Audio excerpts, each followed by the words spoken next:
everyone. Thank you very much for joining us for the 27th research webinar that is organized by the Applied Linguistic Research Lab at the College of Humanities and Sciences, Prince Sultan University. Before we start talking about the webinar, let me just address a few housekeeping issues.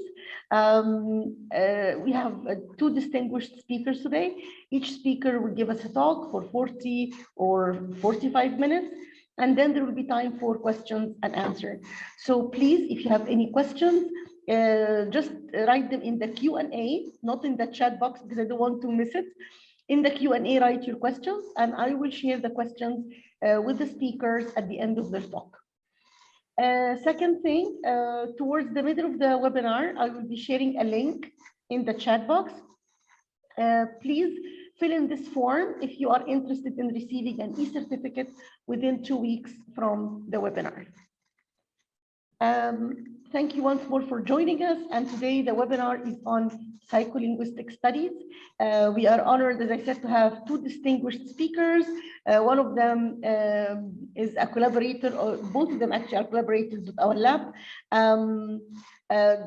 Professor Mohammed Mohsen, who will start with us giving us the first talk, is a professor of applied linguistics at Najran University, Saudi Arabia. He has published several papers in top-tier international journals, indexed in Web of Science, Social Sciences Citation Index, such as Computers in Education, British Journal of Educational Technology, Language Teaching Research, Recall, Journal of Educational Computing Research, and Computer-Assisted Language Learning. His research interests include multimedia annotations, cognitive processes, vocabulary acquisition, second language writing, and listening comprehension. We are truly, truly honored that Professor Mohammed accepted our invitation today. He's a very well-known scholar and quite an influential researcher in Saudi Arabia. And he will today talk to us about students' cognitive processes and second language writing, psycholinguistic perspectives. Professor Mohammed, the floor is yours. Okay. Thank you, Dr. Dina. Thank you for inviting me to this talk. And hi, everybody, and welcome to this session that I'm going, inshallah, to share with you my colleagues' research findings about the area of cognitive processes in second language writing. We will talk about the cognitive processes from the psycholinguistic perspectives. And let me just start.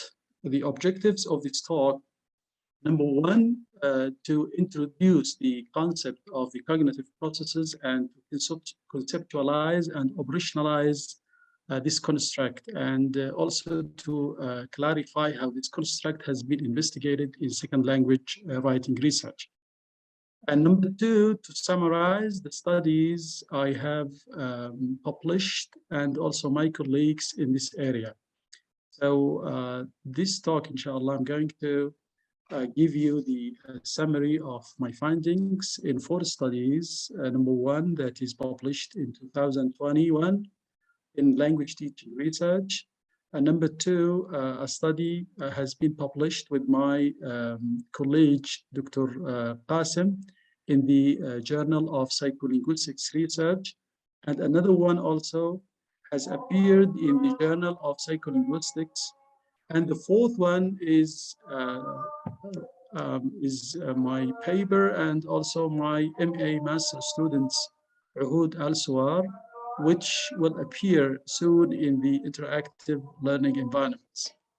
But the number 4 actually deals with the cognitive processes in the in translation.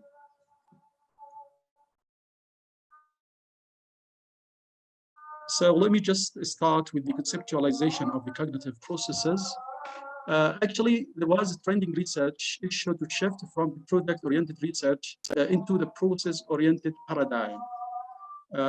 It is argued that blending or learning product is not sufficient actually to indicate whether a dependent variable has impacted language production skills. So the research shifts to investigate the learning processes. This is premised by the advent of cutting-edge technology such as eye tracking program, fMRI, EEG, keystroke logging program, which help address the students' learning processes. the conceptualization of cognitive processes.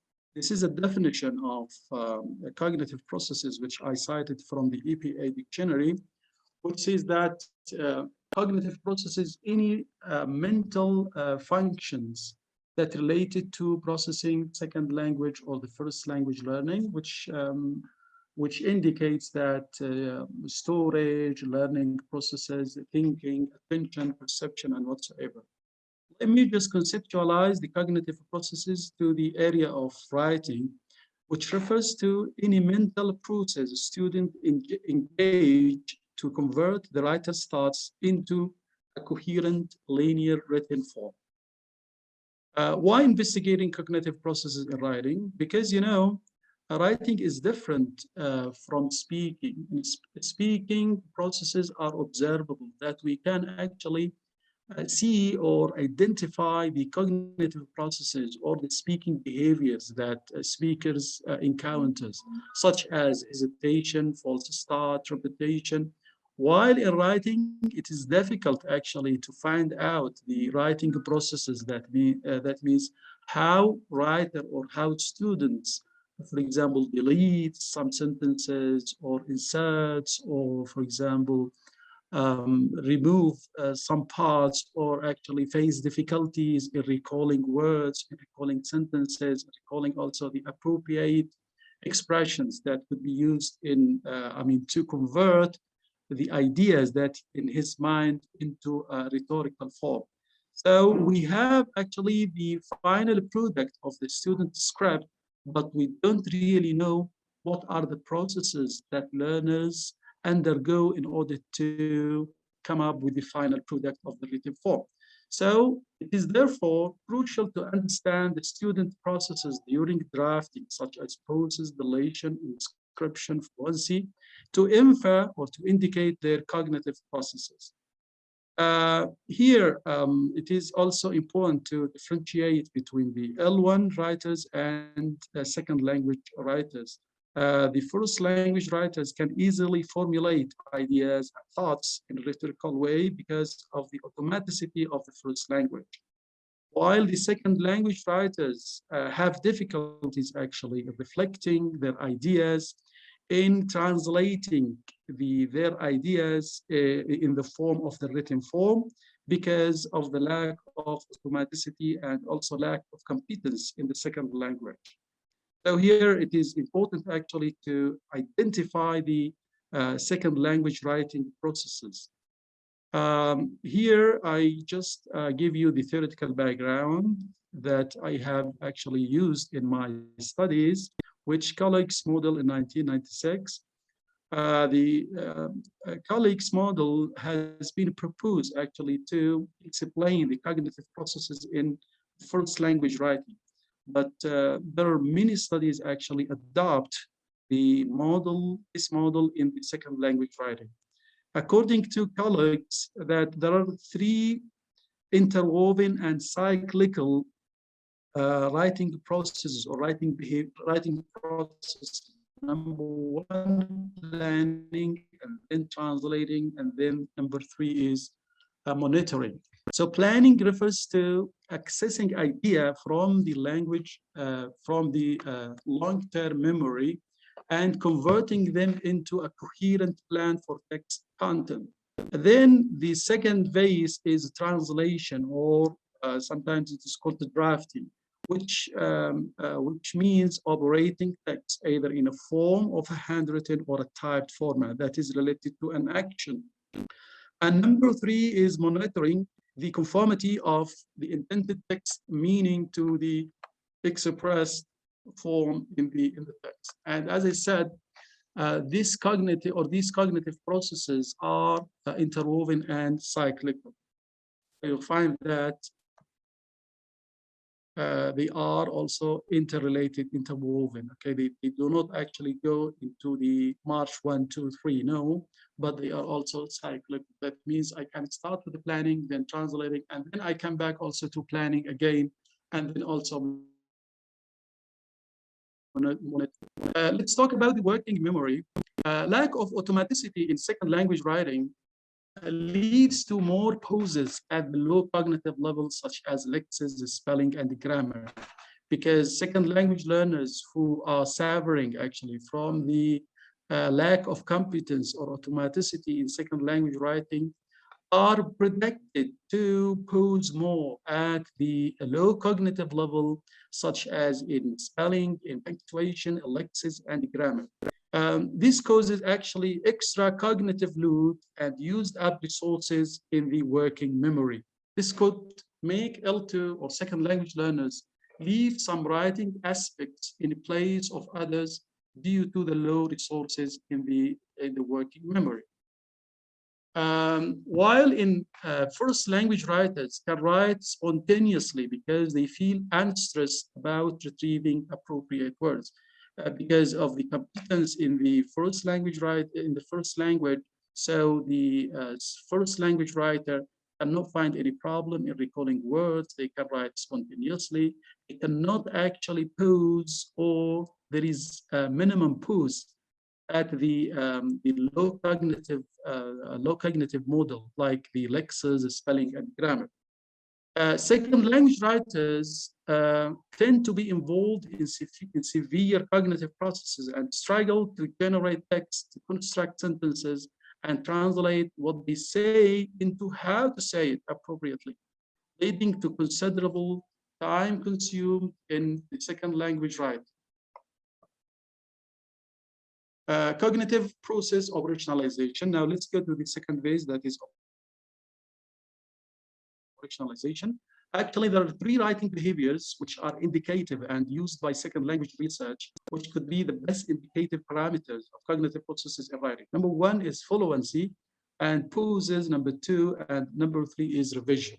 So fluency, it is the number, it is operationalized or defined as the number of typed words produced per minute. And we have also another term related to fluency, which is called burst, which refers to the number of words written between pauses and revision.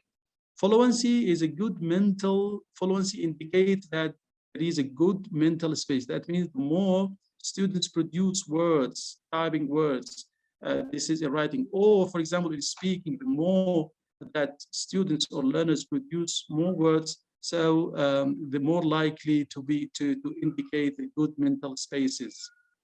Number two is pauses, which refers to a temporal stop of typing or handwriting in writing tasks. Pauses refers to high-level cognitive processes and an inability to produce words. Revision here refers to insertion and or deletions a writer makes in response to writing prompts. Writing behavior measurement. Actually, there are many attempts in the past in order to infer or in order to measure the cognitive processes writers have, and they adopted actually some old measurement tools like questionnaire, like which actually measures the writer's perceptions, retrospective interview, and think aloud protocol, which just to ask the participant to reflect what in their minds, what their processes are when they just are when they encountered or when they were in a writing task.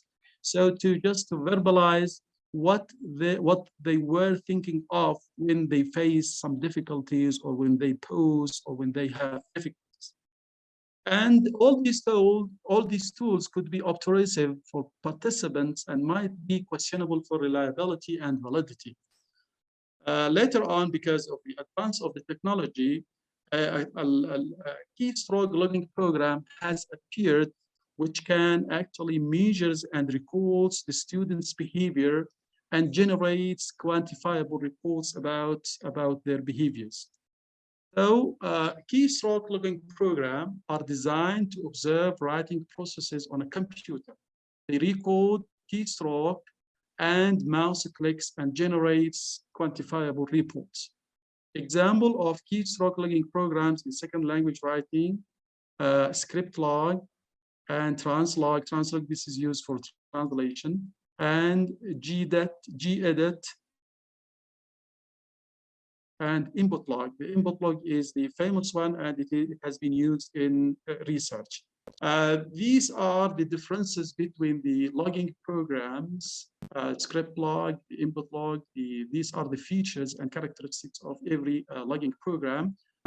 See, the input log has many features, and it's also compatible with the PC Windows, but it doesn't work actually with the Mac operating system.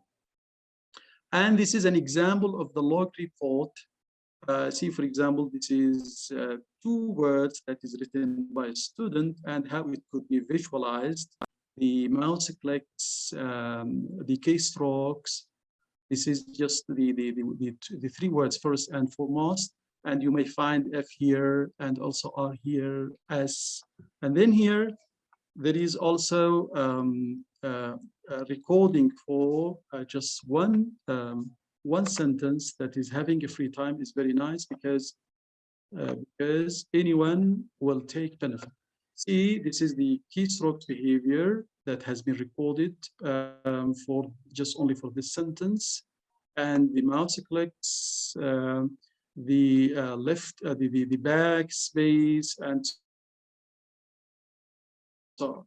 And this is also the log report in the Excel sheet about also the revision, the deletion, the normal prediction, and the timing for start, the duration, everything that has been recorded here. Okay, so this report actually can help us investigate and also demonstrate quantitatively writing behaviors of students. Let's go to the previous work that has appeared in the literature. Many studies investigated writing behaviors as indicators to students' cognitive processes using different variables. One variable that is text genre, number 2 is proficiency level, and number 3 is gender, number 4 task complexities, and then keyboard typing, and L1, L2, L1 versus L2 cognitive processes, which is one of the main talk today, as I have investigated the first language and the second language cognitive processes.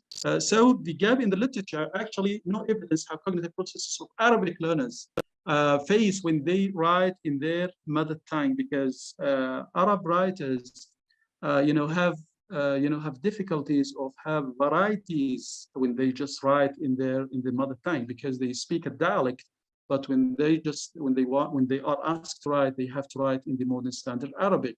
So Arabic is diagnostic language, which has 2 varieties, colloquial and modern standard Arabic, which actually creates a kind of problem for the students when they write, because they have 2 varieties, the colloquial and the modern standard Arabic. So no evidence that learning behaviors like poses would correlate quality of the written output, and this is we have just addressed this gap in the literature by publishing this study. And number 1, the gap in the literature has actually stimulated me to write or to in a study that has been published in 2021. Then another gap, there is no evidence whether pauses over times intervals would affect the students' writing essays, which is actually addressed in study number 3. And there is no evidence how cognitive processes of students differ when translating different types of text, that is, for example, medical versus literary, from Arabic into English and vice versa, which actually addressed in the study number 4. So let's talk about the study number 1, which actually investigate the cognitive processes that students have when they write in their first language, and also when they are also required to write in the second language. So the purpose of this study is to elicit a fine-grained picture about the students' cognitive processes as indicated by all writing behaviors. Here I have actually investigated the 3 writing processes, that is fluency and pauses and revision, in terms of the Arab writing composition and also Arabic composition versus English composition. Number 2, to find out if their cognitive processes would correlate to the quality of the argumentative text. That means whether, for example, students many poses and also many writing behaviors would correlate, would protect good quality of the bad quality of the written text. The design, 30 AFL undergraduate learners were invited to write 2 paragraphs, one in Arabic and the other one in English. And this is the prompt that is about how to spend time during the lockdown. This is the design. Number 1, orientation. I have given students orientation, how to install the input log, and also how to install the active presenter, which is the video recording screen. And then also after the, I made sure that the students, understand how to install the devices and install also the software. I gave them a typing test for 1 minute in order to rule out the typing speed variable. Then after that, those students who scored more than 70 marks in the typing test, they are invited to write an English composition for 40 minutes, and then to write English composition through the input log. Just after they installed the input log, then they created the account, and after that, I gave them the prompt, and they started writing over the input log. Then they took 15 minutes break, and after that, they were requested also to write the Arabic conversation for 40 minutes. Then after that, when they finish, they have to submit their writing or their package, actually the script or the conversation and the video recording screen. Then after that, I just invited some student to appear in the stimulated recall interview. Stimulated recall interview, this is a tool that which I showed the students some excerpt from their video recording screen when they were writing, and then to show them some excerpts related to poses, to the difficulties, to the deletion, and to ask them to verbalize or to reflect what was on their mind when they were facing difficulties. Okay. Then assessing writing equality. For assessing writing quality, it is operationalized as high scores that students obtained in the 2 argumentative composition. So this is a rubric actually for the English composition, which has been adopted from Khalidiyya 2000 and Perkins 1983, with a few modifications that has been made on the rubric. And it is just a 6-point scale. There are 6 domains on the organization: idea development, and the rebuttal, unity and coherence, language use, and vocabulary marks. And there are many indicators here, and also scores are there. Then let's go to the Arabic composition. For Arabic composition, the same rubric actually adopted by Khalidiyya with a few modifications was used just to consider the differences between Arabic and English, especially related to the spelling form, because the Arabic spelling is easier to use, especially for the native speakers of Arabic, as the Arabic is as in Arabic we don't have the silent letters, and it relies on the phonemes and does not have silent letter as English does. Then after that, 3 experts in curricula and instruction and also in teaching of Arabic as to speaker of other languages were consulted first to approve the rubric. They said that it was okay. Then after that, 2 MA instructors assessed the English version based on the rubric, and the inter-rater reliability was 0.87. Then another 2 assessors evaluated Arabic composition, one of whom is a language instructor and expert measurement, and the other one actually is in the expert in the measurement and evaluation in Arabic. No, sorry, one is a language instructor, another one is an expert in the measurement, and the other one is associate professor of Arabic. Then also the reliability was okay. Then the student scripts were collected from the students and coded by a given number instead of names and given to the raters along with the rubric to just what and the mark sheets. And this is the rubric that I have actually translated and also modified in order to, operationalize actually, or in order to assess the students' writing form. And also the same, you'll find that they are the 6 categories actually. And then there are also indicators and there are also scores for every indicator. Then data analysis. Let me just operationalize the writing behaviors quantitatively. Fluency here, it means or operationalized in data analysis as the number of characters produced every minute. Burst operationalized as the number of typed characters per minute. Then for indicators of fluency, words per minute, character per minute, P burst, the number of words between pauses and the revision. Then characters per P burst.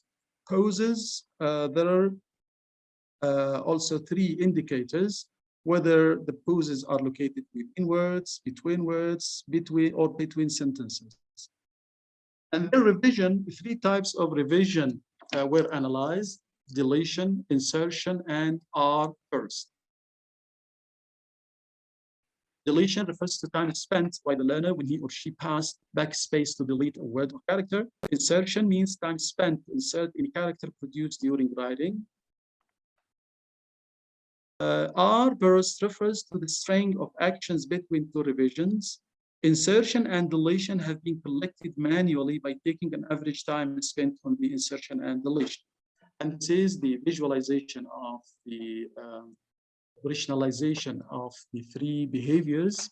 Fluency for indicators, as I said, words per minute, word, a character per minute, P burst, character P burst. Pauses, also 3 indicators. Revision, also 3 indicators. Then let's go to the results, quantitative results. Here, the descriptive and inferential statistics for fluency over students' first language and second language writing. Here you will find the indicators along with the mean, standard deviation, and the degree of freedom, t-test, and the p-value and the effect size. Also here the same. Here you'll find that characters per minute was statistically significant for the first language writing over the second language writing, while the other indicators have no statistically significant differences. Here also for the pauses, you'll find that 3 indicators were statistically significant within words were in Arabic rather than English, and between words, also it was statistically significant for the first language writing. Between sentences, no significant differences between the 2 writing. Time spent was in favor of the first language writing. Here, revision, you'll find that for the first 2 indicators, time spent on deletion and insertion, no statistically significant differences, but R burst was statistically significant for the first language composition. Then qualitative results, that is the result from the stimulated recall interview, because it was analyzed qualitatively. And also I have analyzed the stimulated recall interview in terms of the 3 cognitive processes that are planning and drafting or translating and monitoring.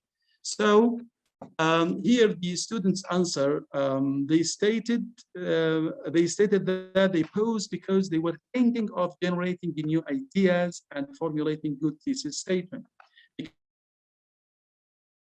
Because in the beginning, when they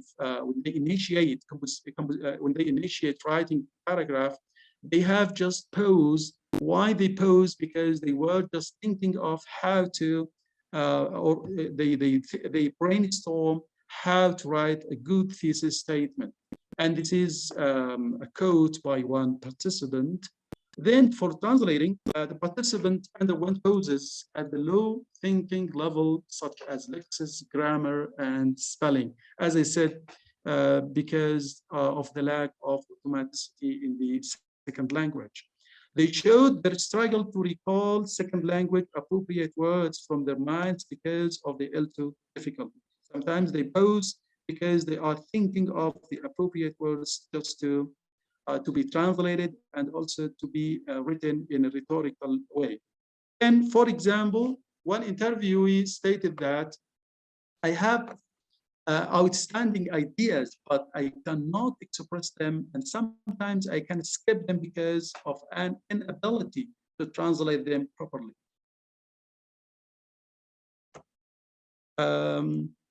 For the monitoring, the participant reflected their experience when they deleted characters and words because they were concerned with spelling, grammar, and punctuation.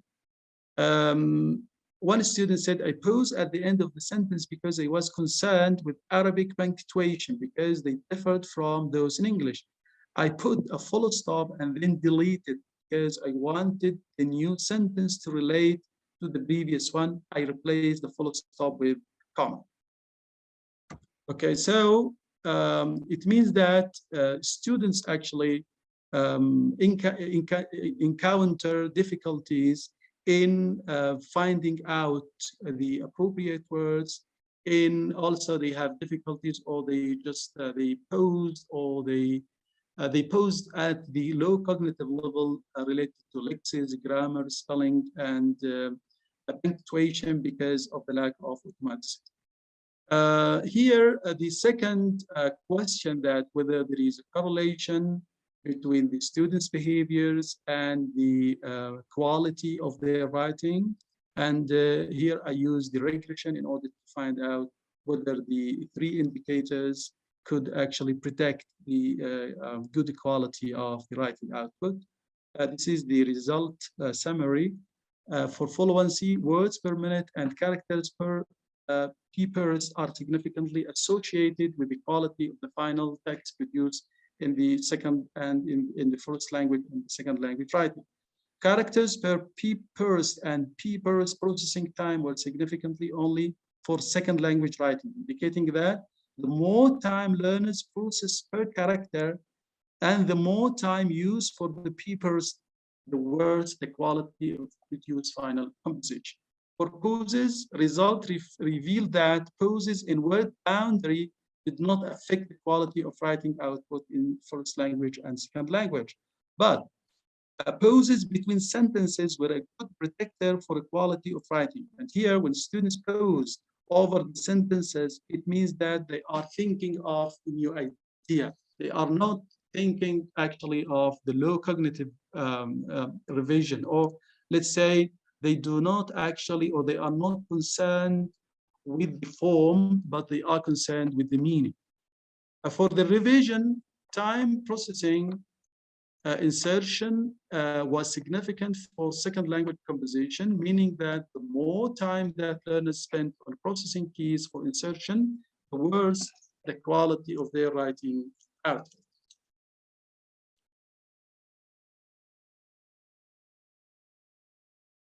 Discussion. Results indicate that students produce more characters per minute when they wrote in their mother tongue than in their second language. In terms of the product, their scores in Arabic composition were not good. Yeah. Here also, this is one of the interesting results, that I found that students writing output in Arabic was not good actually. Yeah, for the cognitive processes, they feel unstressed and anxious, but for the assessing the quality of the writing in their mother tongue was not actually good. Their cognitive processes were not significant in comparison to theirs in English conversation. They might feel unstressed and did not feel anxious, as they could retrieve many words from their minds, even though many of these words were not suitable in Arabic academic writing due to the use of colloquial words from their own dialects. I found that a lot of students wrote actually in their dialects in Arabic conversation. Interviewees affirmed that they had no anxiety in their L1 writing because they did not struggle to recall lectures or experience difficulty in overcoming grammatical issues. The result indicates that pauses at the word boundaries within words, between words, were significantly higher in the students' second language writing over their first language. The results suggest that students were highly engaged in high cognitive processes and preoccupied with macro-level revision. Level means here related to the spelling and punctuation.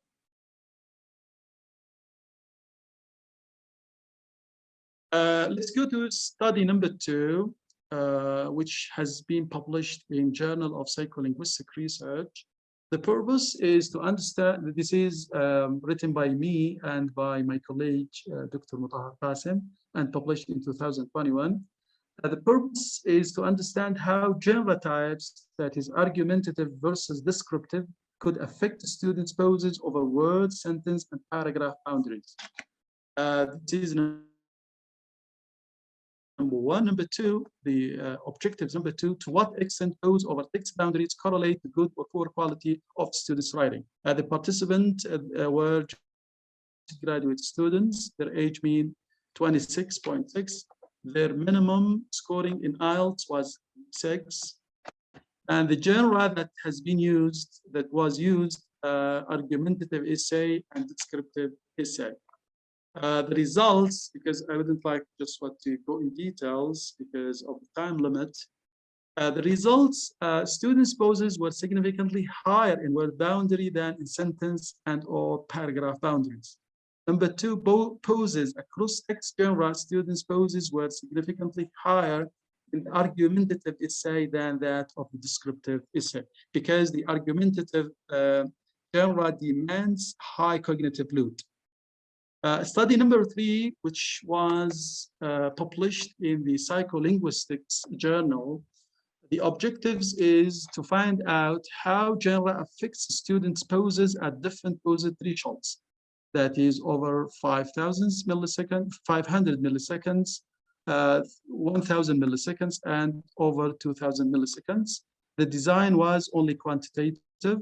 Participants, 25 Arab students enrolled in TESOL program, delivered for MH students took part in the study. Their average score was 4.7 in IELTS writing band. The genre that has been used, argumentative essay, descriptive essay, and narrative essay. I have asked them to write all these 3 essays over the input log and for 3 different sessions. The study was conducted online during the COVID-19, and this is the results.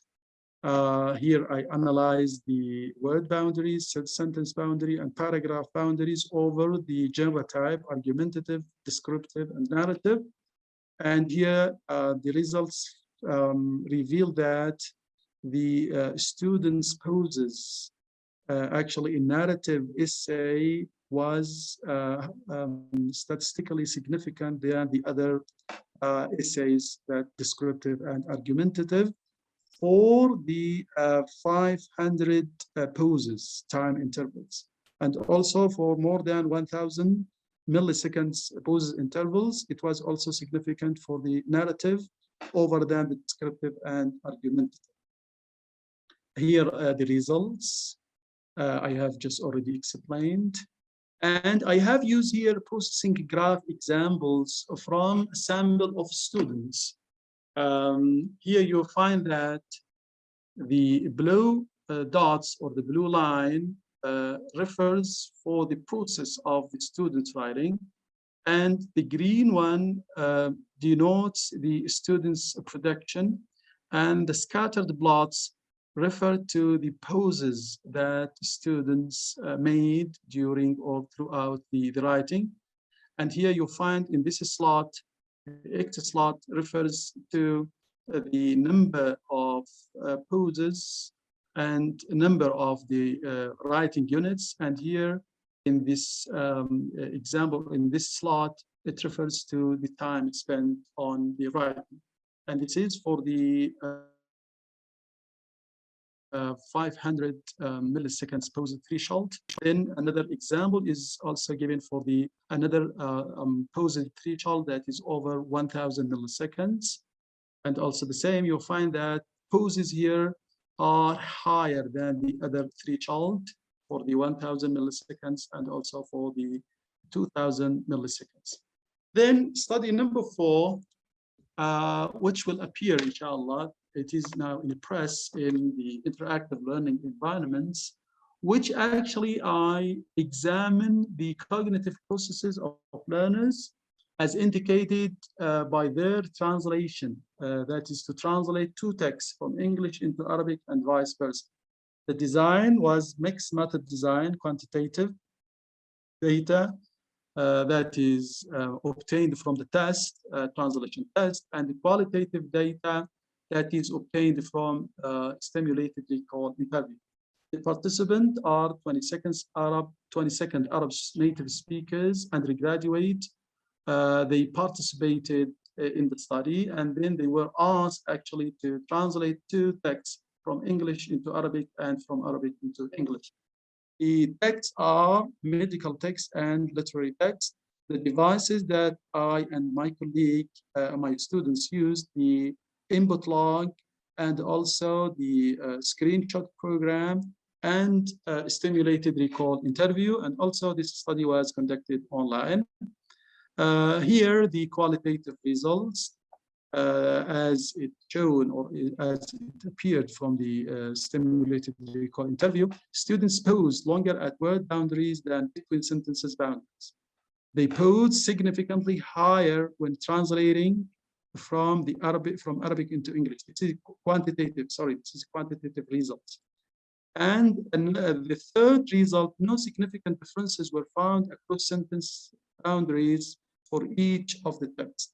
Then here I have analyzed the students' responses in the interview, that is stimulated recall interview, using the software Max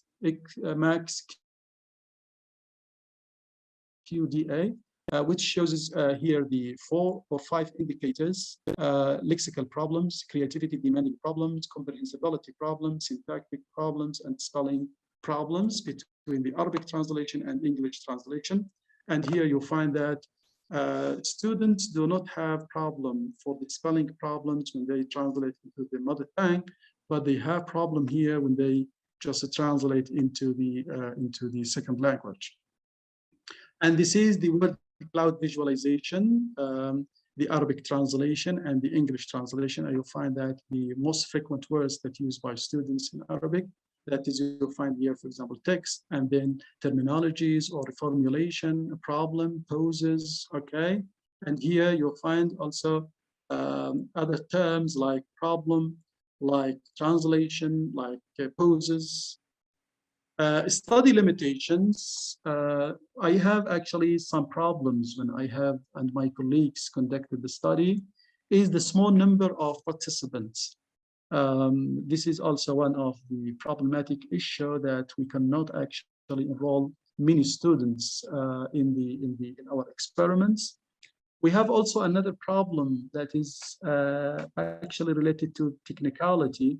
We have problem with the input log that is it is not compatible with the Mac operating systems, and also there is problem with the students' devices, because during the experiment that were conducted online, we relied actually on the students' laptop or students' PC, and sometimes some students felt that they were not able actually to download and install the input log and other programs.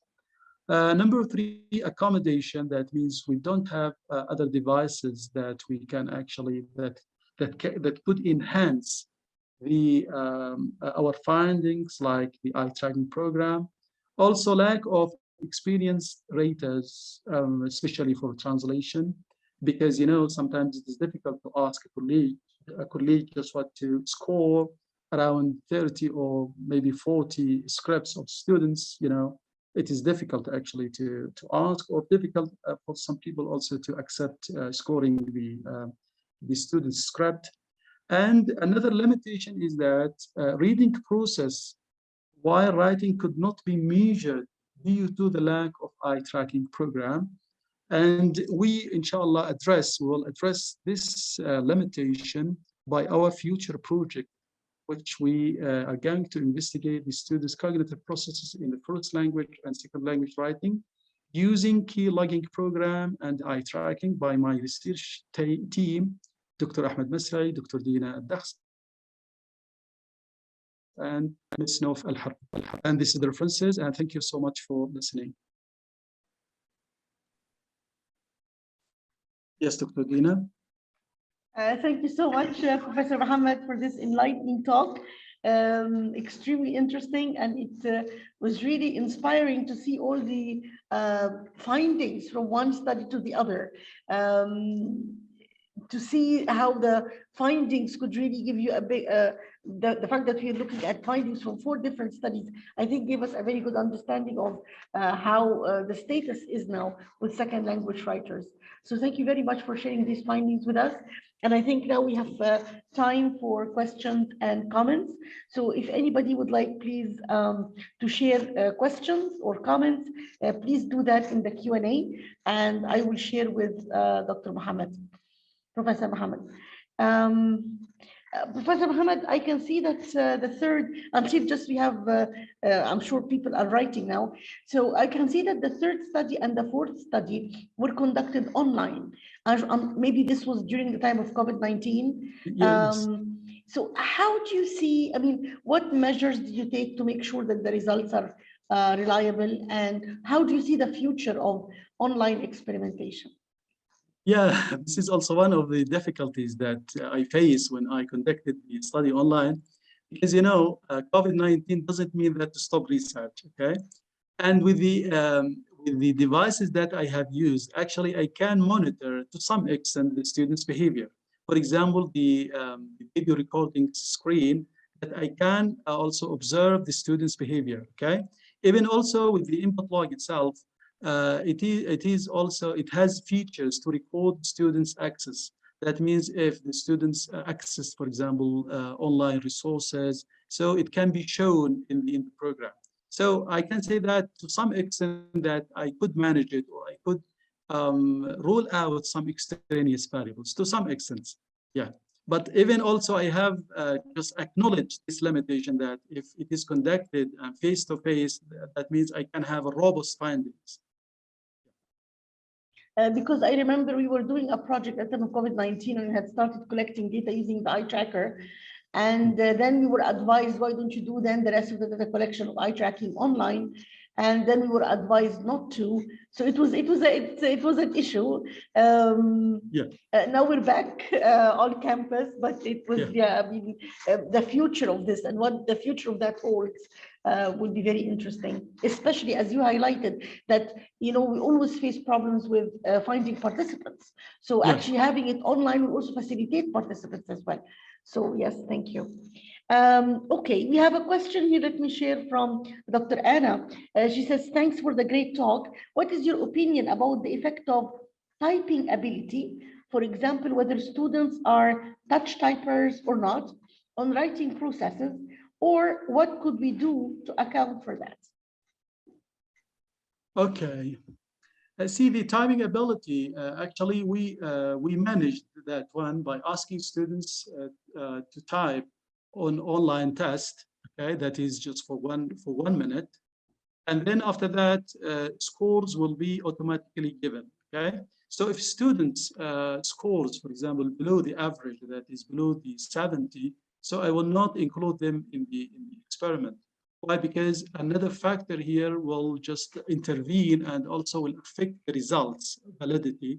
That is, it is the ability of students to type, not because of the poses, okay?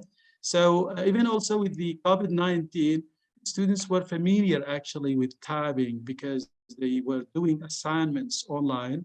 So I made sure that the ability of the typing was okay and was good.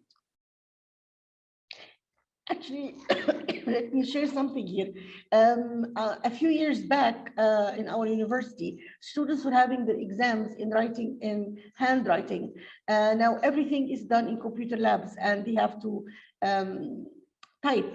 And I always wondered whether this could really make a difference in the writing and in the cognitive processes, that they were handwriting and now they are typing, and whether that would really make influence the quality of the writing. So yeah, this is a very interesting question. Thank you very much, Dr. Anna. All right, let's see if there are other questions.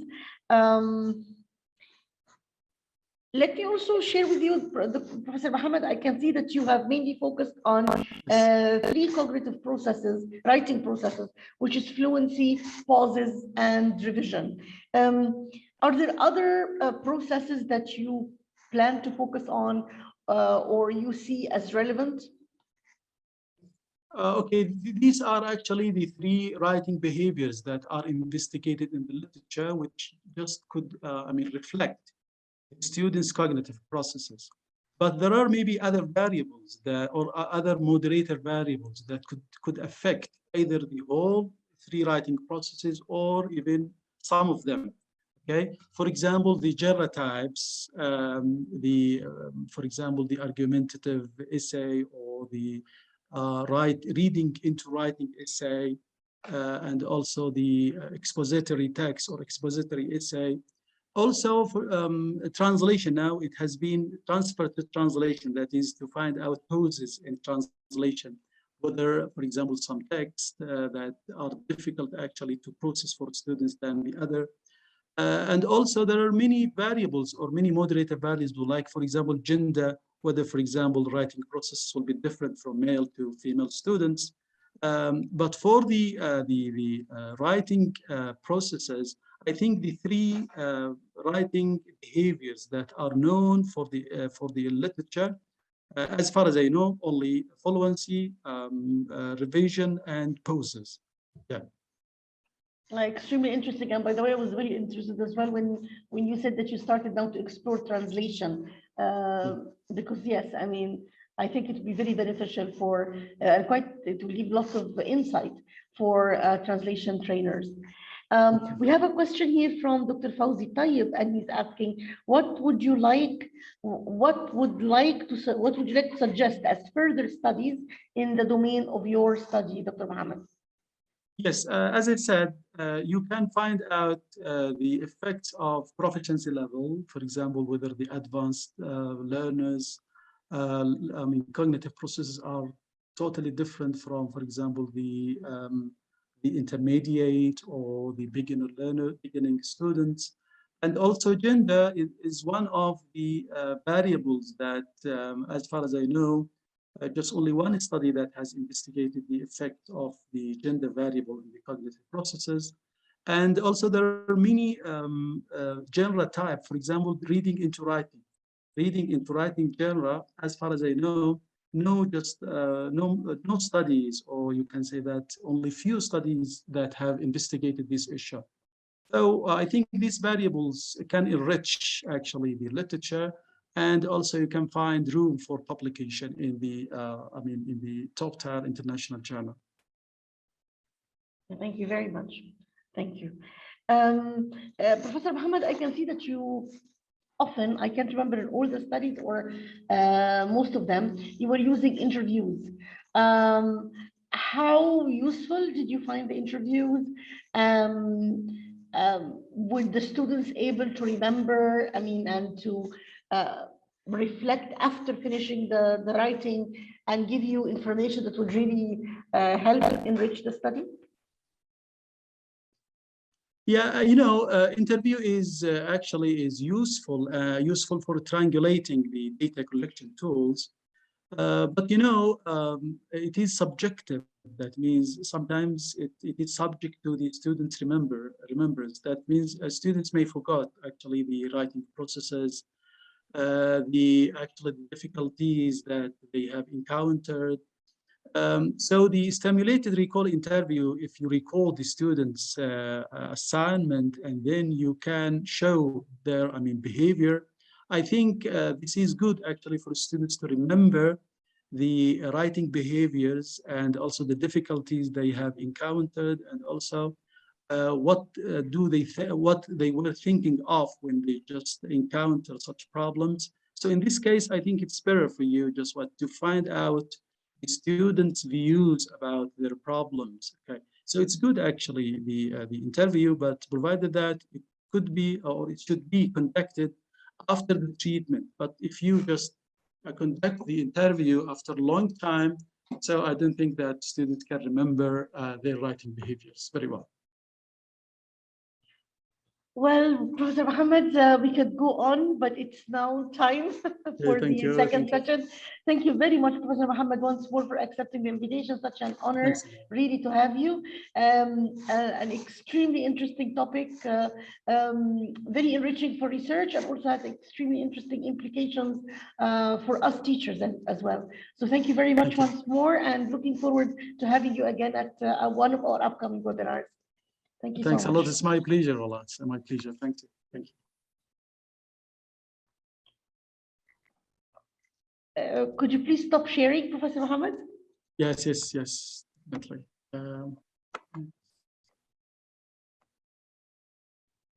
Okay, thank you very much. Dr. Anna, if you'd like to start sharing. Yeah, I will do that. Just one sec.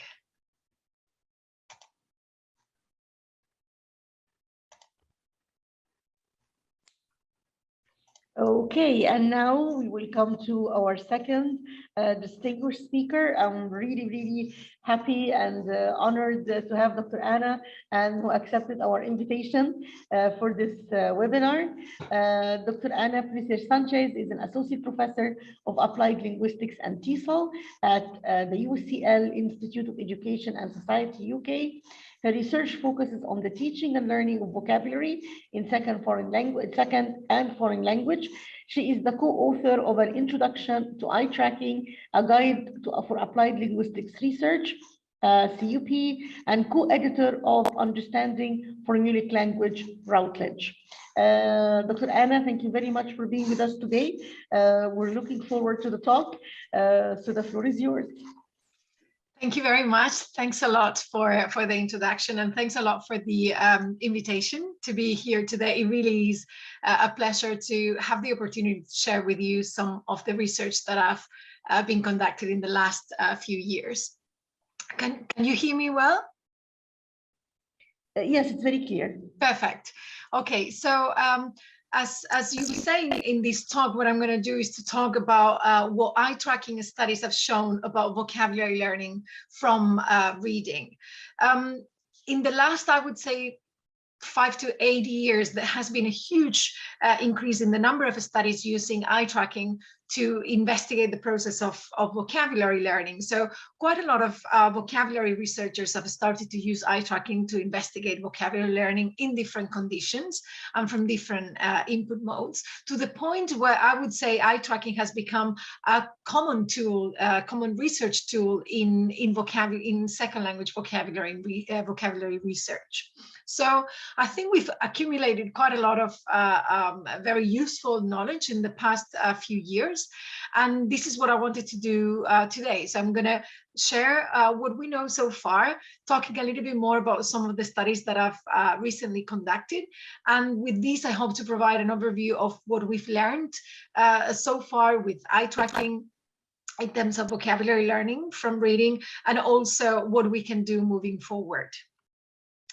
So why vocabulary? So, Dina was saying in the introduction, I'm a vocabulary researcher, but why is it important that we look at vocabulary learning and vocabulary teaching? I think we would all agree that vocabulary is very important for successful communication. It's a key component of language proficiency.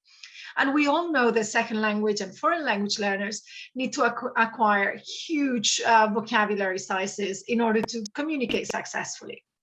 And we have a study showing that in order to reach successful comprehension of a range of both written and spoken discourse, learners need to know around 6,000 to 7,000 or 8,000 to 9,000 word families respectively.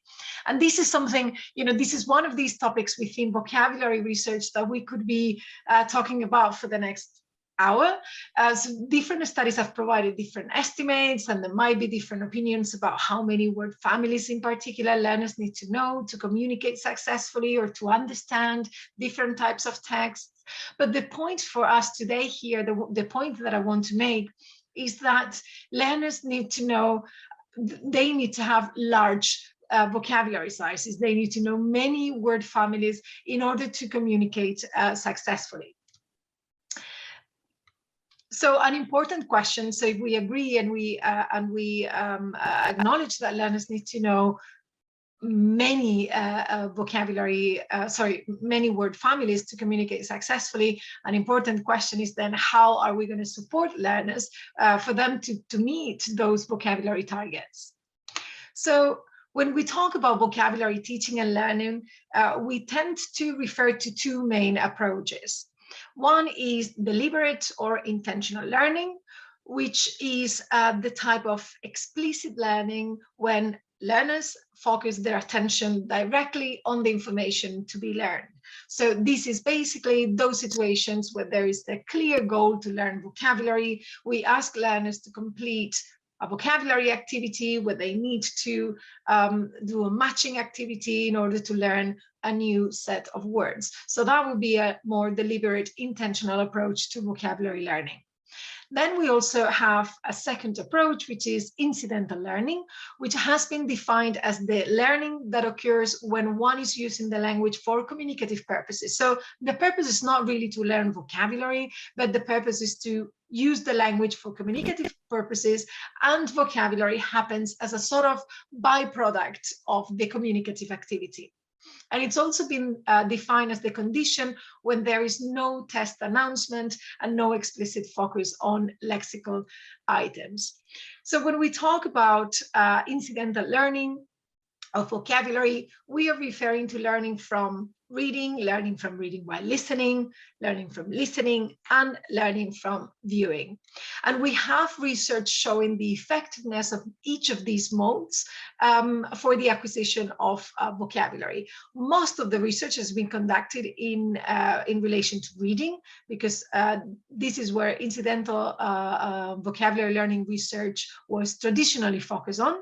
We also have a few studies suggesting the effectiveness of and exploring the effectiveness of listening for vocabulary learning, a few studies on reading while listening, and most recently, quite a few studies have been examining the effectiveness and the benefits of viewing, so watching TV series or movies to expand vocabulary knowledge. So the focus today in this talk, my focus is going to be on incidental learning from reading.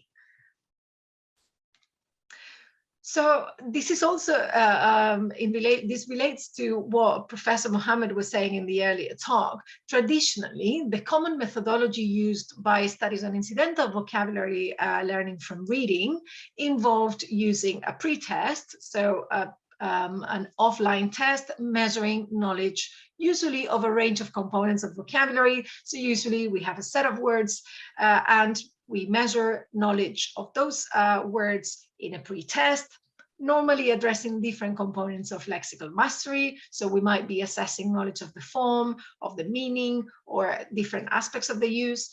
Then there is a reading activity where we ask learners to read a text which contains some target vocabulary. So it could be very low frequency words that we know students don't know, or in many studies, as in some of the studies that I'll be talking about today, we tend to use pseudo words, so invented words that learners are not familiar with because they're invented words, so that we can control for previous knowledge. And in those cases, we wouldn't need a pre-test.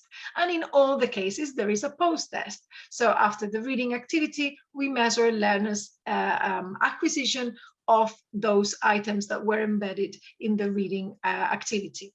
So this pre-test, reading, post-test design was the one most frequently and commonly used by incidental vocabulary learning research.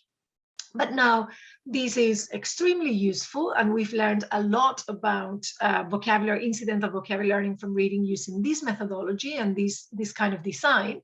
And it tells us a lot about what happens after the reading. Okay, so what learners can remember after the reading activity from the reading, but we don't really know much about the process. So what happens when learners are reading a text for general comprehension with no intention or particular intention to learn vocabulary, but they find words that they don't know.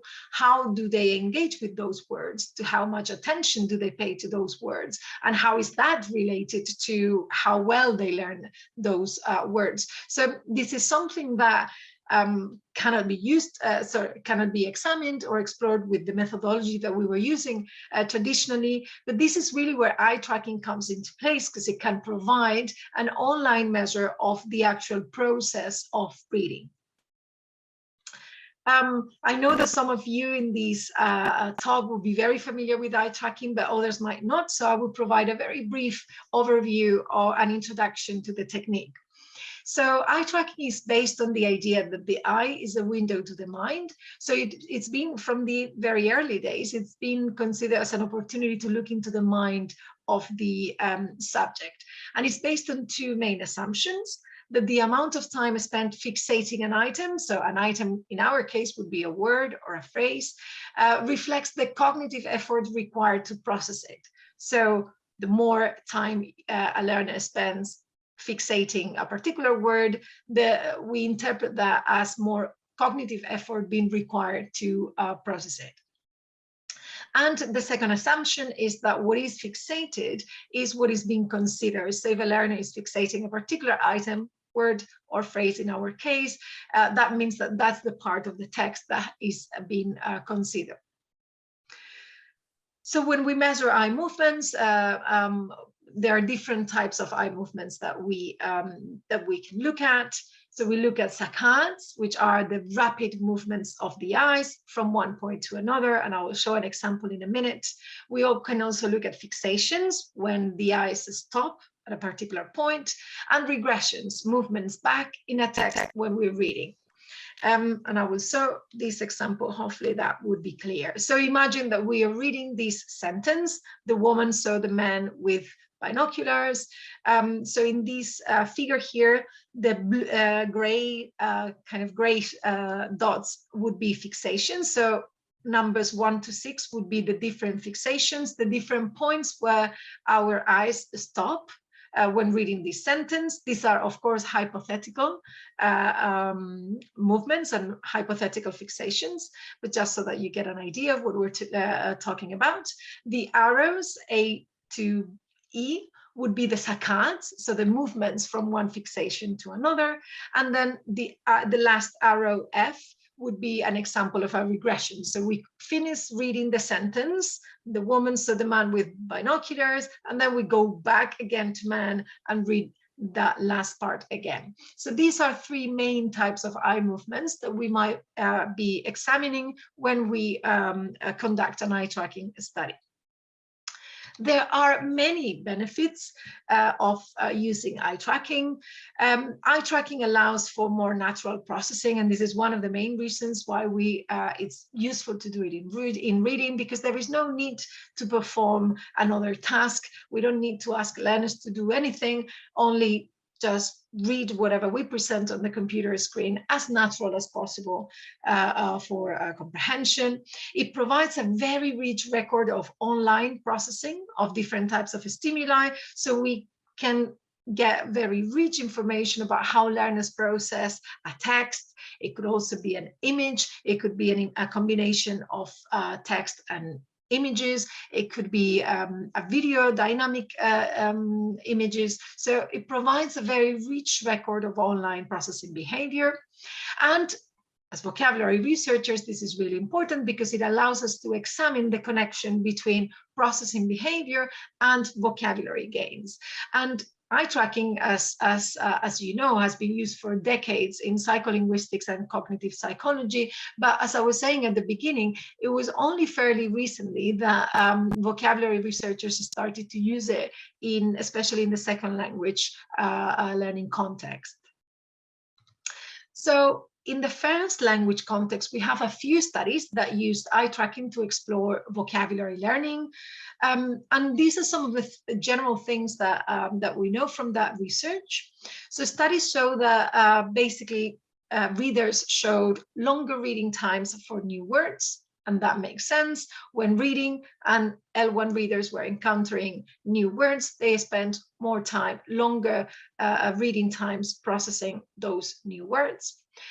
Studies have also reported shorter reading times for more familiar words, and that makes sense. If you're reading a word that you're more familiar with, the reading would be faster than if we compare that to words that we are less familiar with.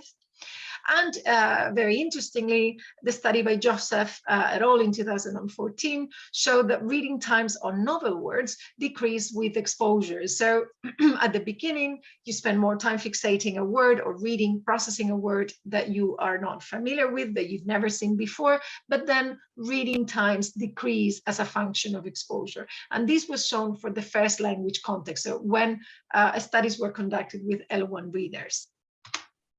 In the second language context, the first study, to my knowledge, that used eye tracking to examine vocabulary learning from reading was the study conducted by Gottfried, Boers, and Hausen in 2013.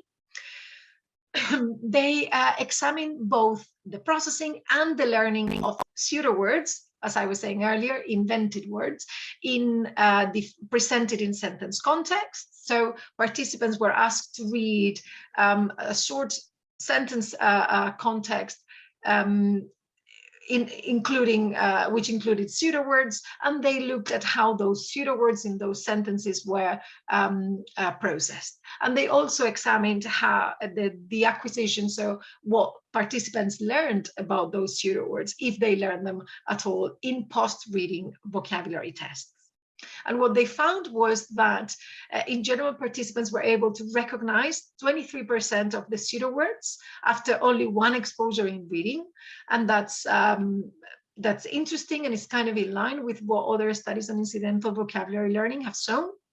And in terms of eye movements, what they found was that there were longer fixations on pseudo words than on noun control words. So participants, students spent longer time processing, fixating those pseudo words compared to words that they already knew. And the most, in my opinion, the most interesting finding was that they reported a relationship between reading times and post-test recognition. So the time that learners spent processing those words while reading the sentences was actually positively related to their ability to recognize the words in the post-reading test. So longer time was reflected in higher recognition scores. And following this line of research, this was really my first eye tracking study in the area. I really wanted to follow this line of research, but looking at the role of repetition. So we keep saying that repetition and multiple encounters with new vocabulary is crucial for vocabulary learning from reading and from any modality. But to this point, we didn't really know how learners were processing, or how learners' processing of novel words in reading changed throughout different exposures. So we were saying earlier, okay, if learners encounter new words, they're going to spend more time fixating them, and that's related to their the post-reading vocabulary tests. But the question that I was trying to answer with this first study was, okay, how does that processing change with subsequent exposure? So if learners see a particular word several times, how does that the processing of that word change? So this is what I did in this first study, and that was published in Studies in Second Language Acquisition. Participants, both L1 and L2 readers, were asked to read a shorter story. You have an example here on the screen. This is one of the pages or trials in this story.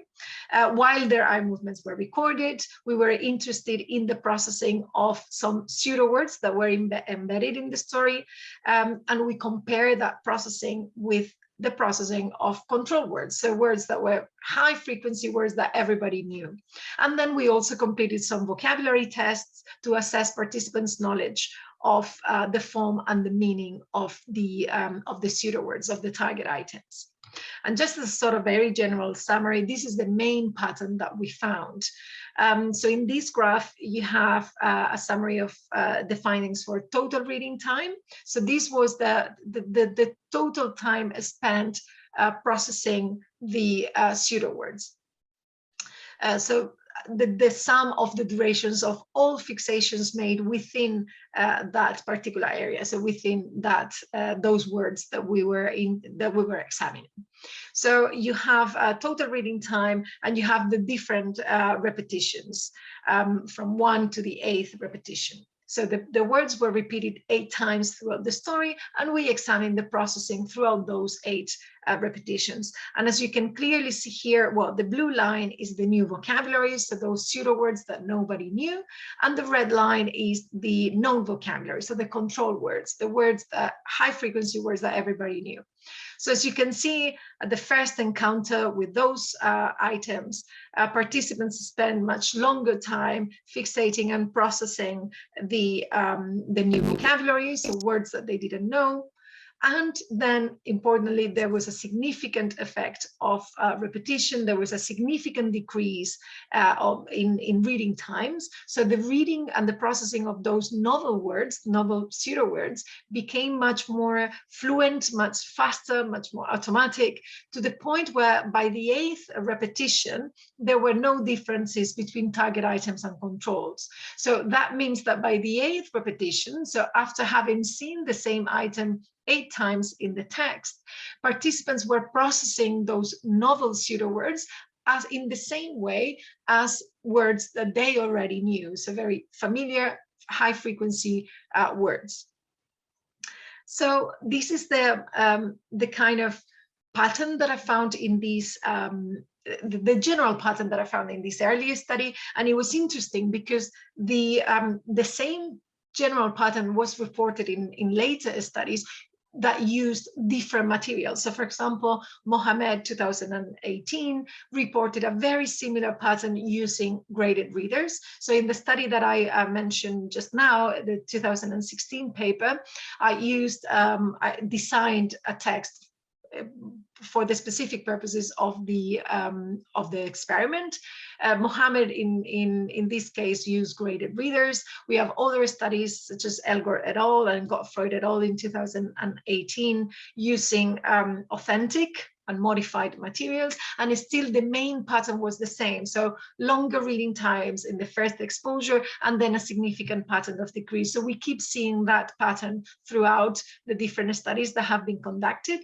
And the same pattern has been conducted despite the fact that students studies were using different types of target items. So pseudo words were used in a few studies, other studies used foreign language words, other studies used low frequency real words, and most recently in another study that I've conducted, we've used collocations, and the overall pattern is the same. So this seems to suggest that it's a pretty robust pattern. So that's important, and so far we can see what eye tracking has shown already about the process of incidental vocabulary learning from reading, and how learners engage with those items throughout repeated exposures in reading. But we all know that incidental vocabulary learning really depends on the degree of involvement in processing unknown vocabulary.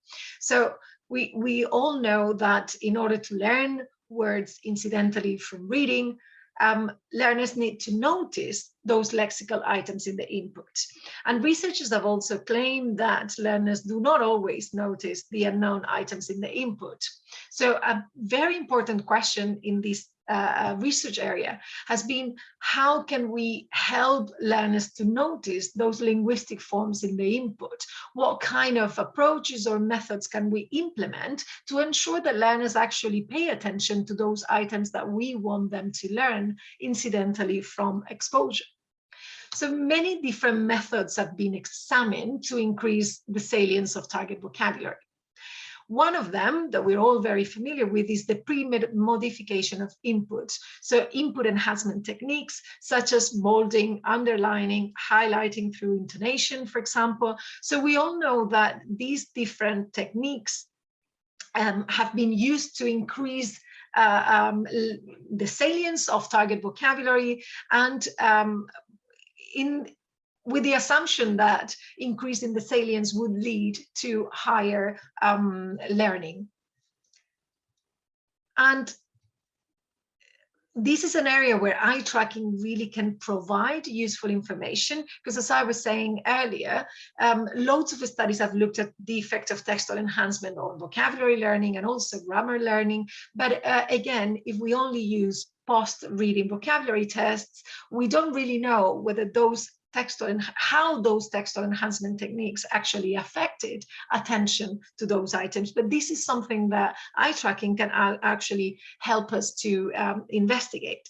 And there is one study, to my knowledge, that used eye tracking to investigate the processing of lexical items, in this case, lexical and grammatical collocations from reading. They focused on the role of textual enhancement. So they were interested in examining how learners process collocations that were presented in bold and versus those collocations that were not bolded. And so they look at both the processing of those items and the learning of the items. And what they found was that in general,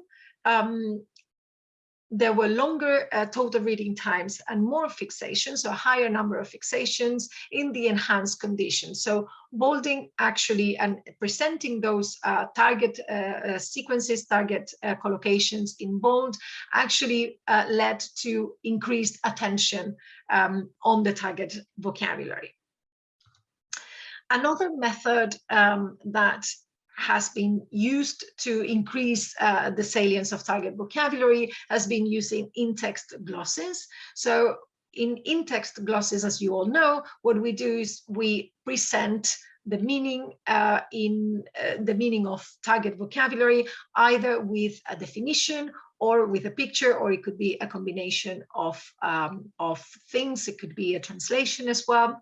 And there's one study that used eye tracking to explore the processing of and the learning of vocabulary from reading using in-text glosses. So the study by Warren et al. In 2018 used eye tracking to explore how target items, target vocabulary was processed in reading, and how participants also processed the glosses that were presented. So the glosses are there to, as I was saying, increase the salience of the target vocabulary. So they're supposed to make learners focus more on the target vocabulary and also support their acquisition. So they ask learners in this study to read a text containing 6 glossed pseudo words, and they looked at the process. They examined the attention to the words in the text and also the glosses. They explored attention to different types of glosses. So they looked at text-only glosses, so those glosses that provided only the definition, picture only, and multimodal glosses, so combining both the picture and the text, as you can see in the example here on the slide. And after the reading, they assessed a participant's ability to recall the form of the target items and also to recognize its meaning. And what they found was that the picture-only glosses were the ones that led to the highest retention. So in terms of learning, they seemed to be best, but they attracted less attention than the other gloss types. And they found that reading times on pseudo words in the text predicted learning, their ability to learn the form and meaning of those items, but the attention to the glosses did not really, it wasn't a good predictor of learning gains, which was really interesting in my view. So we've looked at textual enhancement, in-text glosses to increase salience of target vocabulary, and we've seen the few eye tracking studies that have looked at these approaches.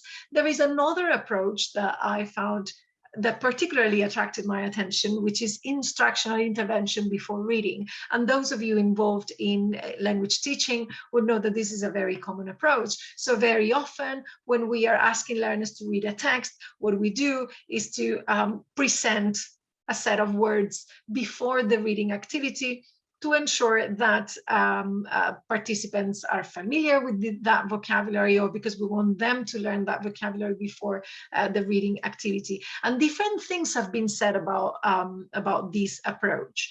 So some researchers have claimed that instructional intervention before reading increases salience and cognitive processing of words. So it increases the salience of that vocabulary that we are teaching. But there have also been other researchers claiming that it might discourage guessing strategies affecting the learning process. And again, this is an area where eye tracking can really help, because we can really know how learners process the target vocabulary after it has been taught in a pre-reading activity. So this is something that I wanted to do in a study that I conducted with my colleagues Kathy Conkling and Laura Vilkaite in 2020. It was published in Language Learning.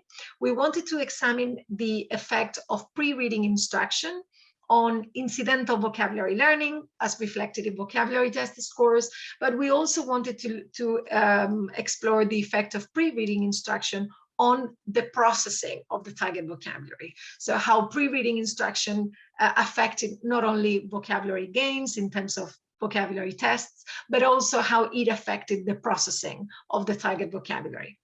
So we compared different groups. We had a pre-reading instruction group, as you can see here in the slide.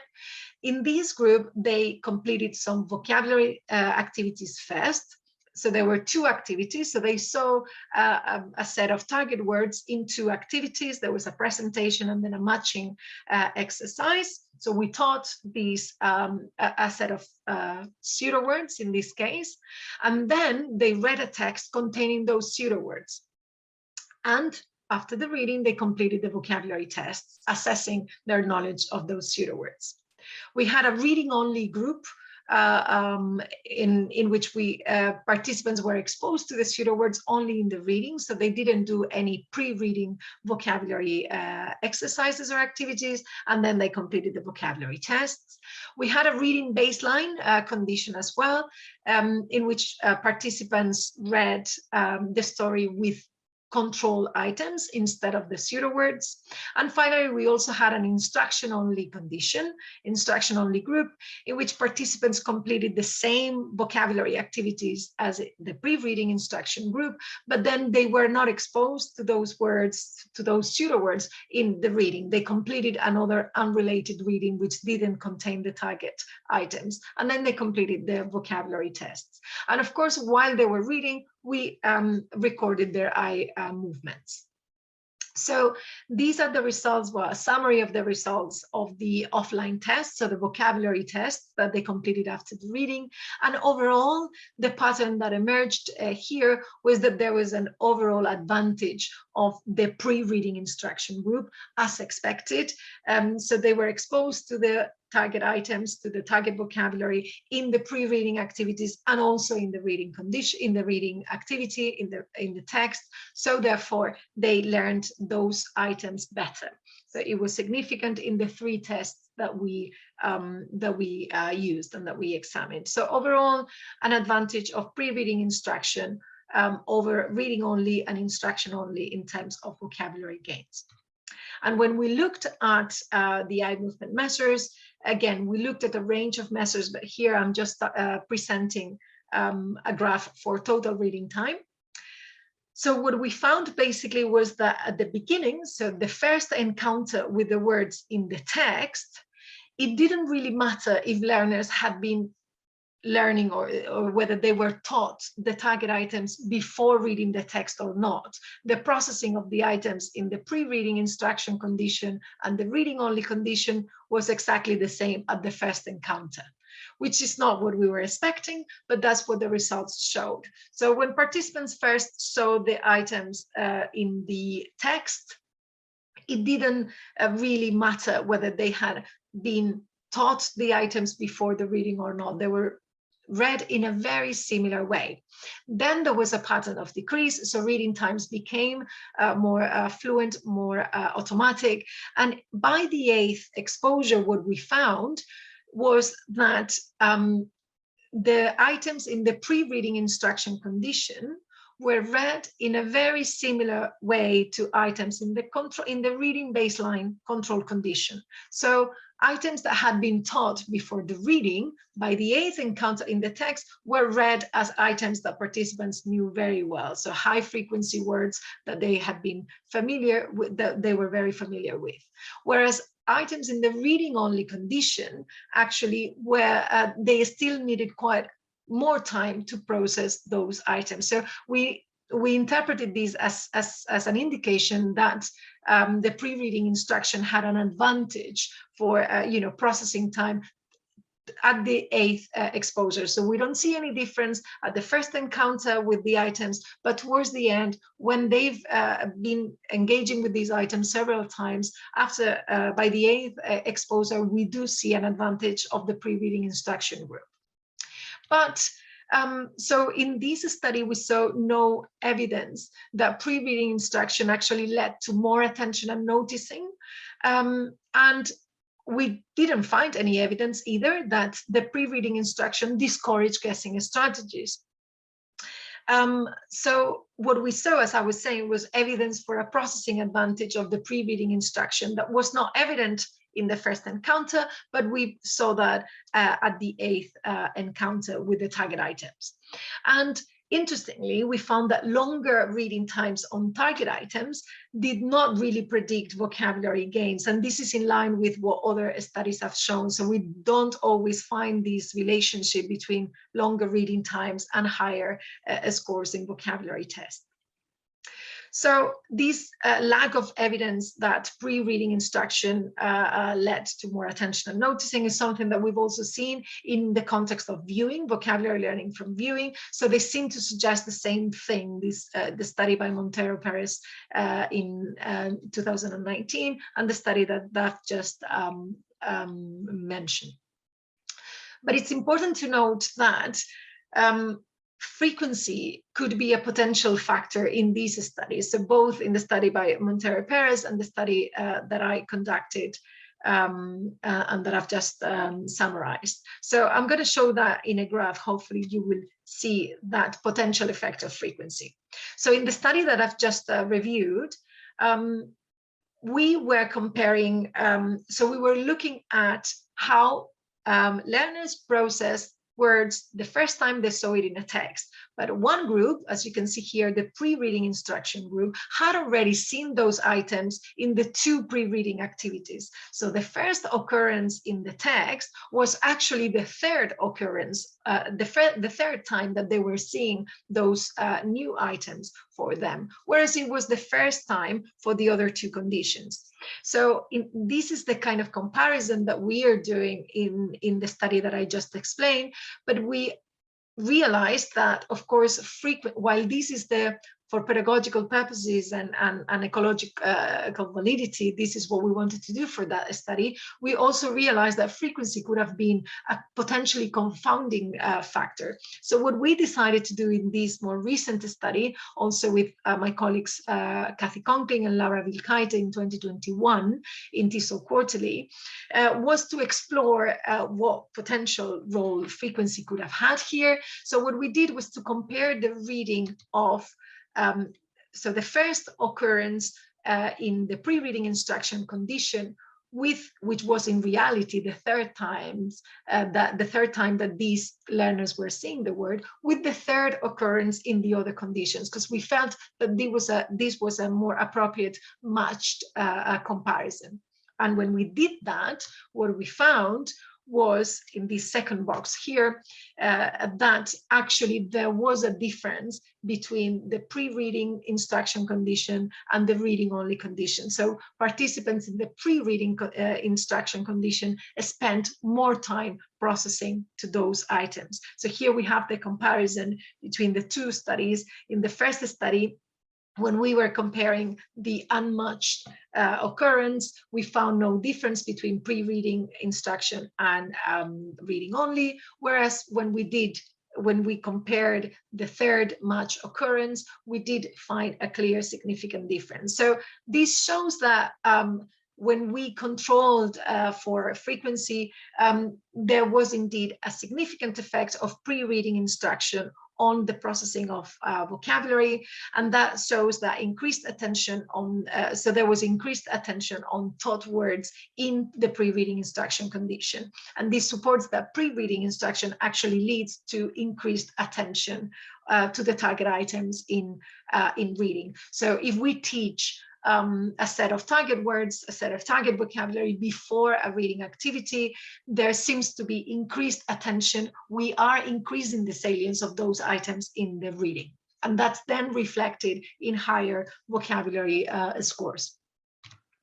So the last thing that I wanted to mention today, and the last kind of aspect of vocabulary learning from reading that I've been exploring recently is the idea of spacing of repetition. So far I've been saying how important it is. We've seen how important it is to provide different exposures and repetitions with the same target vocabulary in reading. We know that that's crucial for incidental vocabulary learning. We've been exploring how the processing of that new vocabulary changes with subsequent exposures. We've seen how those exposures support and facilitate the processing of new words. With more exposures, it becomes more fluent, more automatic, similar to the processing of words we know. But an important question is, okay, if we need to provide repeated encounters, how should we provide those encounters? So should we provide them all in one session, as we've done in the studies that I've mentioned so far, or should we provide them in different sessions? And this is particularly important for a specific type of reading instruction, which is repeated reading. As many of you will know, this basically involves reading the same text. And this type of reading instruction has been shown to be beneficial for vocabulary learning and for fluency and many other components. So deciding how to provide those repetitions in repeated reading is extremely important. Do we provide them all in one day, in one session, or do we provide them in different sessions? So how should those repetitions occur? And this is a question that has been investigated for decades in cognitive psychology. Research has shown that spaced repetitions seem to be better than subsequent repetitions, what has been referred to as the spacing effect, and also that longer spaced learning sessions seem to be better than shorter spaced ones, what researchers have referred to as the lag effect. So these effects have been tried to explain in relation to deficient processing theories, which basically say that masked items, so items that are repeated in a masked fashion, might not receive that much attention because previous iterations of those items are too recent, they're too readily available. So empirical evidence in SLA research regarding the spacing effect is a little bit conflicting. So we have studies confirming the spacing effect in laboratory contexts, both for intentional paired associate learning and for sentence reading. But then the few studies that have been conducted in classroom settings have provided conflicting findings. We have some studies actually showing an advantage for shorter spaced conditions. Other other studies showing advantage of shorter space at long retention intervals instead of short retention intervals, and other studies actually showing no difference at all between spacing conditions. So this is certainly an area where more research is needed. And again, if we are going to make claims about how spacing affects not only their learning, but also the processing of new novel vocabulary, then eye tracking can help us in this examination. And to my knowledge, the study by Koval in 2019 is the only one that used eye tracking for this purpose. So she examined intentional learning of words in sentence context, and she compared processing and learning in a space versus masked conditions.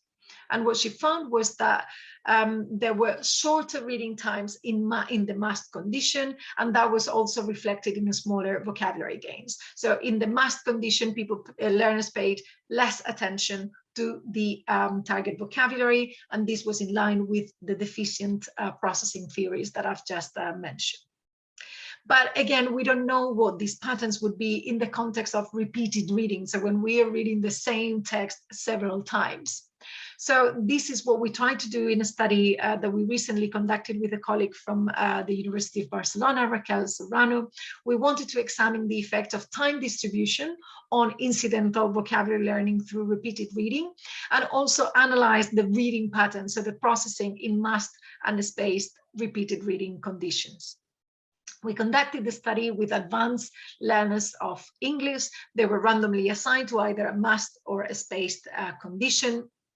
They had to read a text that was adapted from the textbook New Proficiency Reading, and they read it either in one session, so 3 times the same text in a masked condition, or they read it in 3 different sessions, so same text, but in 3 different sessions with 7 days intervals between the sessions.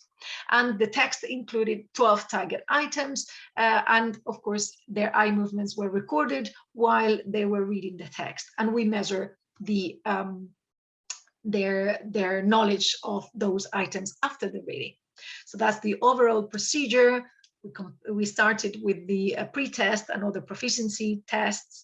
Then they completed the treatment, so the repeated reading in 1 or in 3 sessions. And then they completed a comprehension test and a multiple choice meaning recognition test. And the vocabulary post-test was repeated in a delayed 1 session and a second delayed session. So we had an immediate test and then 2 delayed tests.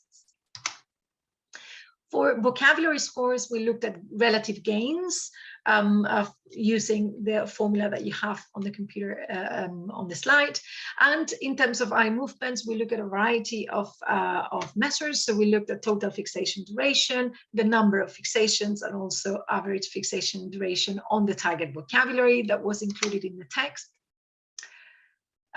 We use linear mixed models to analyze the findings. As I was saying, dependent variable for the vocabulary gains was relative gains. We looked at the effect of reading time and condition on relative gains. And for eye movements, exactly the same. We looked at the effect of the role of reading time and condition on the different eye tracking measures. So what we found in terms of vocabulary gains, so here we have the gains, the immediate gains at the first delayed test and gains in the second delayed test. And very interestingly, what we found was that at the immediate test, there were no differences between the masked and the spaced condition. So gains were very similar at the immediate test. But at the 2 delayed tests, the spaced condition outperformed the masked condition. So they basically improved their knowledge and their behavior in the delayed test. And I'll get back to that in a minute. In terms of eye movements, what we found was that for total fixation duration and number of fixations, there was a significant effect of time. So with the different repetitions, reading of those items became faster. but there was no effect of condition and no interaction. We can see in the graphs that the masked conditions seem to have a more pronounced decrease, but there was no significant difference. So the two conditions actually affected the processing of items in the same way, and there were no effects of time in average fixation duration. So in terms of average fixation duration, there were no differences across the three times whatsoever. So with what this study has shown is that repeated reading proved beneficial for incidental vocabulary learning, and this was expected, and this is in line with what other studies have shown. So this is an intervention that seems to work. A spaced repeated reading did not seem to promote more vocabulary learning than masked repeated reading, at least at this kind of short-term retention interval.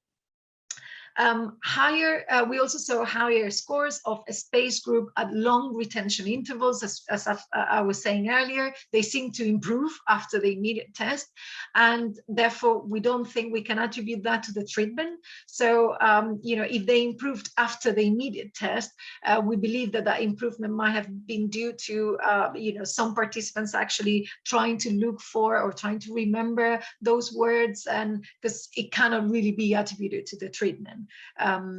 So in terms of the eye movements during repeated reading, what we saw was a significant effect of time, no significant differences by condition. So the decrease in reading times was comparable in masked versus spaced conditions. And as I was saying, there seemed to be a more pronounced decrease for the masked condition, which would be in line with studies like Koval, but this wasn't significant in our case. So we have to be careful with any claims about that. So, sorry, I'll skip that. So to conclude, I hope with this presentation and the different studies that I've mentioned, you see what eye tracking has shown about vocabulary learning from reading in a second language or foreign language context. We see that their readers show longer reading times for unknown words during the first encounter in a text. When learners are reading a text and they find words that they don't know, they tend to spend more time processing them. Also, we see that reading times decrease as the number of exposures increases, and they seem to show similar reading patterns to known words by the 8th or 10th encounters, depending on the study. But it seems to be around 8 repetitions that actually learners start to read novel words in a way very similar to words that they're very familiar with. And it's important that this kind of improvement, this pattern has been found for studies using different types of items, different types of reading materials, learners of different proficiencies, and also different distribution of exposures, as we've seen in the last study. So this pattern seems to be quite robust.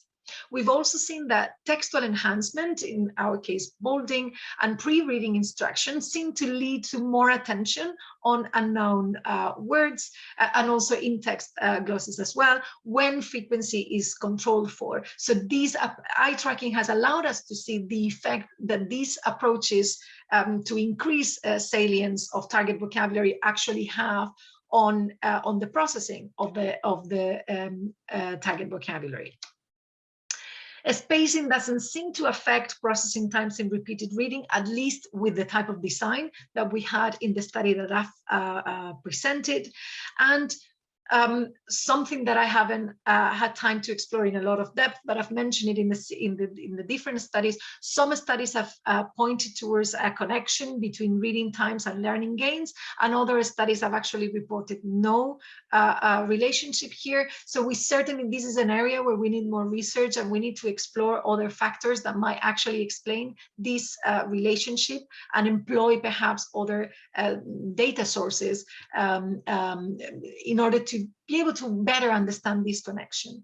But overall, I hope that with this presentation, you've seen what kind of knowledge we've accumulated so far in the last few years, and what eye tracking has been able to show about the process of vocabulary, incidental vocabulary learning from reading, and all the many things that are still to be done. So I think that's everything I wanted to say today. Thank you very much. And I think we have a few minutes for questions now. Anna, thank you so much for such an enlightening talk. Lots of findings and still a long way to go. Absolutely. Extremely interesting, and I'm sure our audience have so many questions. So let me start with some of the questions already. One of the question here is, thank you for a very thought-provoking presentation. I'm wondering what are the criteria for choosing pseudo words? Oh, that's a very important question. There are always, as with any methodological decision, there are always advantages and disadvantages. The advantage of using pseudo words is that we don't need to measure previous knowledge, right? We use invented words and we can assume that nobody has been exposed to these pseudo words before. So that's really the main reason why I think vocabulary researchers in these studies have used pseudo words. And this is particularly important because sometimes in some studies we saw that actually the pretest could have a learning effect, right? Like you are exposing participants to the target vocabulary in the pretest, so you know that could have an effect on gains. Now, if we use pseudo words, we need to make sure that they are selected well. There are actually different websites that you can use to select pseudo words based on a range of criteria. In the studies that I've used, we've used different pseudo words, but we need to control for any or as many factors as possible that we believe will, might impact learning. And these are things like, the length of the pseudo words, so number of letters, number of syllables, number of orthographical neighbors, for example, how. In a recent talk, someone was also mentioning how easy or how difficult those pseudo words are to pronounce. So basically, we need to control for as many factors as possible, many lexical factors that we feel that we know will impact learnability. So I would say at a minimum, really, I would control for length, so number of letters or syllables, and also try to account for orthographic neighbors and also phonotactic constraints. So you want to make sure that they look like real words. If they are combination of letters that you cannot even imagine that we are testing the learning of English, we need to make sure that the letter combination that we are using is actually conforms to the phonotactic rules of English. So they need to look like real English words. If they look like random combination of letters, that won't serve its purpose. So these are some of the things that I would consider. And I think there are websites that can, in English, can provide you with ready-made pseudo words. I mean, maybe in other languages, like when we work in Arabic, for example, we're not very lucky because we don't have such websites. But in English, there are websites that can give you pseudo words that have already been tested, and you can use them ready-made. As with everything, with English, there are more tools, and I think we need to develop similar tools to examine the acquisition of other languages as well. That was a question actually from my colleague, Ms. Yulia Buzarova, who always supports and is a very good friend of our eye tracking lab. I'll move to a question by Dr. Haifa Al-Mus'ab. In terms of multiple intelligences, don't you think that visual learners are the most group who might benefit from this eye tracking? Visual learners may have different results than other learners. I mean, that what happens with eye tracking is that, and this type of research is that I think we need to explore all those different questions. Absolutely, I think there might be an influence of many different individual differences. So, as you were saying, maybe visual learners behave differently in this type of studies. Many other individual differences could play an important role, and I don't think we have evidence to actually answer those questions yet. Of course, as we all know, when you conduct an eye tracking lab-based study, there is a limit in what you can do, and there is a limit in the time you have with the participants. So we tend to address 1 or 2 questions, but I think there is a scope for a lot of individual difference research in eye tracking and vocabulary learning from reading in particular. So I agree. I think it could be a factor affecting findings, and it would be really interesting to look at it. Thank you. We have a question from Mutahar. Thanks, doctor, for your interesting and insightful talk. Could we rely on eye tracking device as a sole tool for collecting the data? To what extent would the data retrieved by eye tracking show the cognitive behaviors of learners? So I think it depends on which questions you want to answer. So absolutely, we can rely on eye tracking as the sole tool. And this is what psycholinguistic research has done for decades. So we can do that if our interest is just on the processing. And of course, when we are looking at the processing of novel vocabulary, in a way, we are looking at part of the learning process. So I think if our interest is in examining whether they develop this type of procedural knowledge, how they process those items, how new vocabulary is processed throughout different exposures, eye tracking can be absolutely the sole tool. But of course, it cannot tell you about more declarative type of knowledge that learners can perhaps demonstrate in a vocabulary test. So if you're also interested in that, then it would be good to combine it with offline measures. Now, eye tracking is great for many purposes, but it also has its limitations. So in the context of learning, I think it's very different from what we see in other, or what we do when we have a more purely psycholinguistic approach.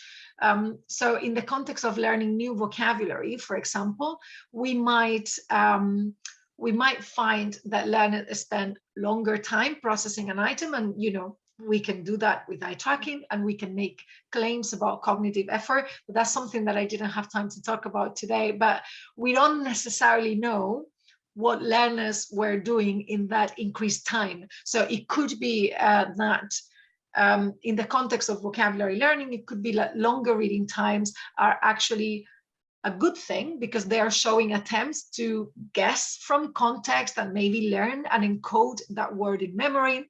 But it could also be a signal of processing difficulties.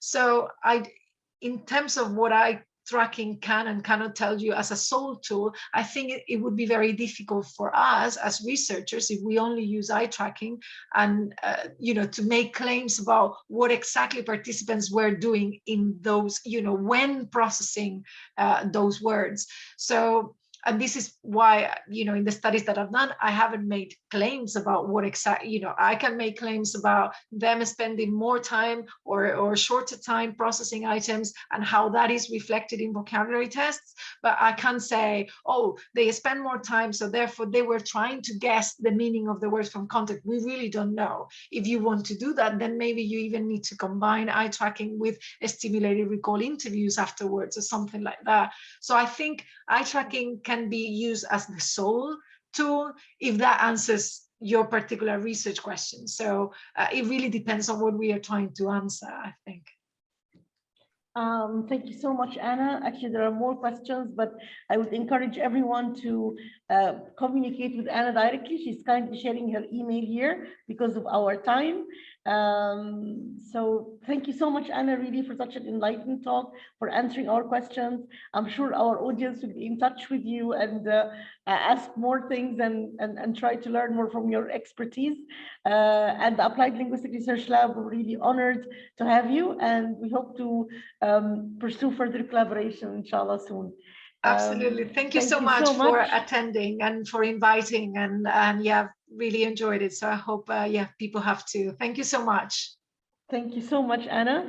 Thank you everybody for being here with us today. So happy to have you all. And please do follow us on Twitter for upcoming events and activities.